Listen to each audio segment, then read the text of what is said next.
ಸಂದರ್ಭದಲ್ಲಿ ಮಹಿಳೆಯರಿಗೆ ಶೇಕಡ 33ರಷ್ಟು ಮೀಸಲಾತಿಯನ್ನು ಕೊಡಬೇಕು ಅಂತೇಳಿ ಈ ದೇಶದ ಪ್ರಧಾನಮಂತ್ರಿಗಳಾದಂಥ ಸನ್ಮಾನ್ಯ ನರೇಂದ್ರ ಮೋದಿಜಿಯವರು ಪಾರ್ಲಿಮೆಂಟಲ್ಲಿ ಈ ಪ್ರಸ್ತಾಪವನ್ನು ಮುಂದೆ ಇಟ್ಟರು. ಆ ಒಂದು ಸಂದರ್ಭದಲ್ಲಿ ಏನು ಇಂಡಿಯಾ ಮೈತ್ರಿಕೂಟ ಅಂತ ಮಾಡಿಕೊಂಡಿರ್ತಕ್ಕಂಥ ಕಾಂಗ್ರೆಸ್ ಪಕ್ಷದ ಎಲ್ಲ ಆ ವಿರೋಧ ಪಕ್ಷದ ನಾಯಕರು ಸೇರಿ ಒಟ್ಟಾಗಿ ಈ ಮೀಸಲಾತಿಯನ್ನು ಜಾರಿಗೆ ತರೋದಕ್ಕೆ ಅವಕಾಶ ಮಾಡಿಕೊಂಡ್ರೆ ಆ ಸದನದಲ್ಲಿ ಬೀಳಿಸಿದ್ದಾರೆ. ಆದರೆ ಇವತ್ತು ಕಾಂಗ್ರೆಸ್ನವರು ಮಹಿಳೆಯರಿಗೆ ಕೇವಲ 2,000 ರೂಪಾಯಿ ಕೊಟ್ಟು ಅವರಿಗೆ ನಂಬಿಸಿ ಇವತ್ತು ಮಹಿಳೆಯರಿಗೆ ಶಾಶ್ವತವಾದಂಥ ಒಂದು ಯೋಜನೆಯನ್ನು ನಮ್ಮ NDA ಮೈತ್ರಿಕೂಟ ಪಕ್ಷ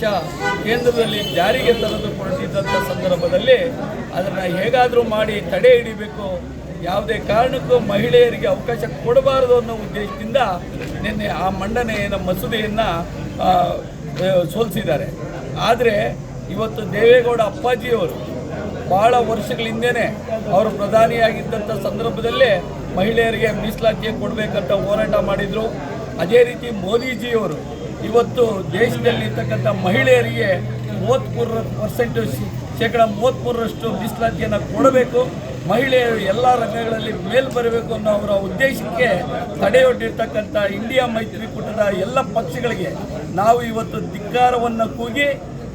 ಇವತ್ತು ತಹಸೀಲ್ದಾರ್ ಮೂಲಕ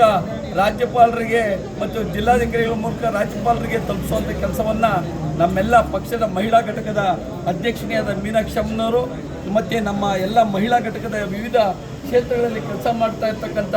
ಎಲ್ಲ ಮೇಡಮ್ನವರು ಒಟ್ಟಿಗೆ ಸೇರಿ ಇವತ್ತು ಒಂದು ಮೆಮೊರಾಂಡಮ್ ಕೊಡೋದ್ರ ಮೂಲಕ ನಾವು ಏನು ಕಾಂಗ್ರೆಸ್ ಇಂಡಿಯಾ ಮೈತ್ರಿಕೂಟ ಅವರು ಯಾವ ರೀತಿ ನಾಟಕ ಆಡ್ತಾರೆ ಅನ್ನೋದನ್ನು ಸಾರ್ವಜನಿಕರು ನಿಮ್ಮ ಮುಖಾಂತರ ಸಾರ್ವಜನಿಕರು ತಿಳಿಸುವಂಥ ಮಹಿಳೆಯರಿಗೆ ತಿಳಿಸುವಂಥ ಕೆಲಸವನ್ನು ಇವತ್ತು ನಾವು ಮಾಡಿದ್ದೀವಿ.